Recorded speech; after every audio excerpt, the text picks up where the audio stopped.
On se dit, mais est-ce que j'ai suffisamment de connaissances ou de capacités techniques ?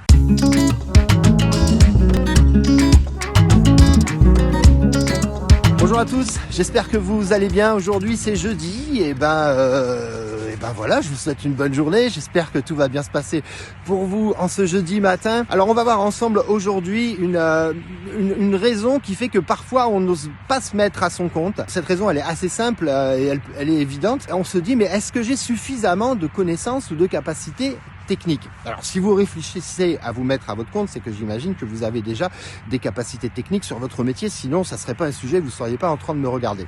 Mais néanmoins, c'est vrai que quelquefois, moi ça m'est arrivé quand j'ai monté ma boîte, des clients me demandaient des choses qui dépassaient un petit peu mon niveau de compétence, mais comme j'avais pas de boulot, je pouvais être tenté de le faire quand même parce qu'il fallait que je bosse.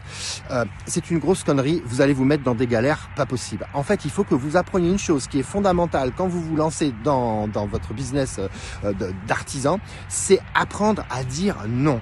Franchement, c'est vraiment important. Quand vous sentez que ça va être au-delà de vos compétences techniques, n'hésitez pas à le dire à votre client en disant « Oulala, attention, là c'est un petit peu gros pour moi parce que je suis tout seul » ou « ce type de travaux, je sais pas les faire » ou où j'ai pas la compétence. Apprendre à dire non, ça va vous éviter bien des galères. Restez dans ce que vous savez faire. Peut-être qu'effectivement, ça va réduire votre choix de clients, de pas pouvoir tout faire, mais ayez l'honnêteté de le dire, ça vous évitera bien des galères dans le futur. Et restez très spécialisé, tout simplement. Si vous êtes électricien et que vous savez faire que des petits travaux d'électricité ou que vous savez pas faire de l'industriel, n'allez pas faire de l'indus. Restez sur une clientèle de particuliers.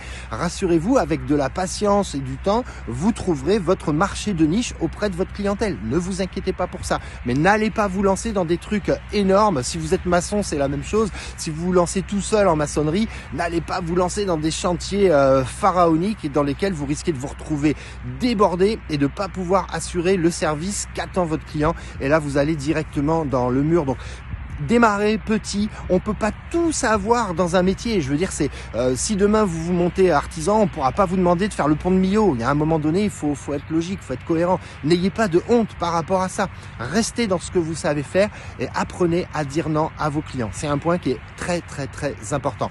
Voilà, j'espère que ce conseil vous aura été utile. Personnellement, j'aurais aimé l'entendre quand j'ai démarré, ça m'aurait évité de me trouver dans des situations un petit peu borderline. Dans tous les cas, je vous souhaite une bonne journée et je vous dis à demain. Ciao, ciao.